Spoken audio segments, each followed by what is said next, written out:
والصلاة والسلام على أشرف المرسلين وعلى آله وصحبه أجمعين. نبدأ تصحيح التمرين 11 من سلسلة PowerPoint 2010 في إطار MOS. Donc, la première question sur la diapositive 8, appliquer le style 19 au graphique répartition des participes. Alors, la première chose, c'est d'aller choisir diapositive 8. Donc, je clique ici, donc jusqu'à la diapositive 8. Voilà.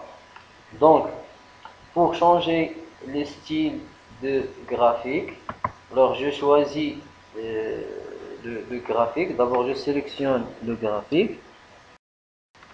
Et quand je sélectionne le graphique, alors on dit un onglet dynamique. Il y a 3 onglets dynamiques: création, disposition, mise en forme. Pour aller chercher le style 19, donc je vais aller à l'onglet création. Voici les styles là, sont classés par ordre numérique.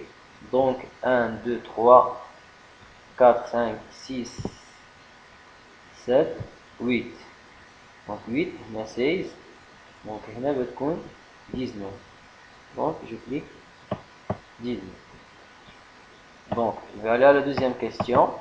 Sur la diapositive 10, modifier le format de la zone de texte afin qu'elle contienne 2 colonnes.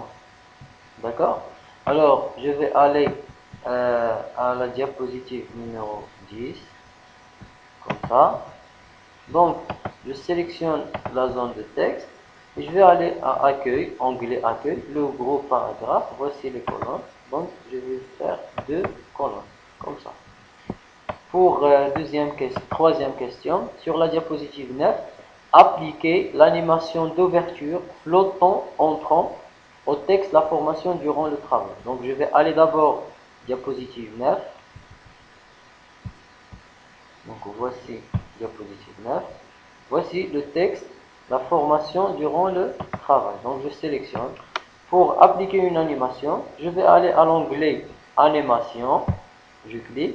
Donc on a les types d'animation, maintenant les types ouverture, ou bien apparition, en phase, disparition et trajectoire. Donc on a le type qui ou animation d'ouverture, c'est-à-dire apparaître, nommé flottant entrant. Je sélectionne flottant entrant, voici, je clique comme ça au texte. Donc voici l'animation et est appliquée.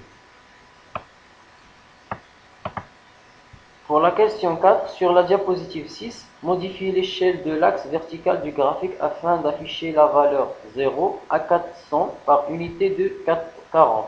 Donc la valeur minimale, ça sera 0. La valeur maximale, 400 par unité de 40. L'unité principale, c'est 40. Pour cela, je vais aller à la diapositive 6. Donc 6, la voilà. Donc, il suffit de cliquer ici, comme vous voyez, une zone de graphique. Je clique, un onglet dynamique ici. Donc, je vais aller à mise en forme ou bien à disposition. Donc, mise en forme ou bien disposition. Je choisis mise en forme.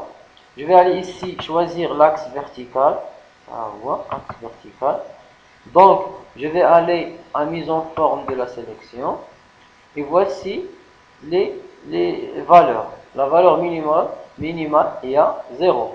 Et pour le maximum, c'est 400. Et pour l'unité principale, c'est 40. Et je valide par fermer. Les valeurs à moi sont changées ici. Donc, dernière question.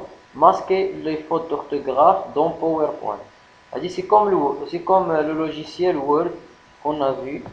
C'est-à-dire, on a l'onglet fichier, options, vérification, masquer les fautes d'orthographe. Je dois la cocher comme ça pour les masquer. OK, et c'est terminé.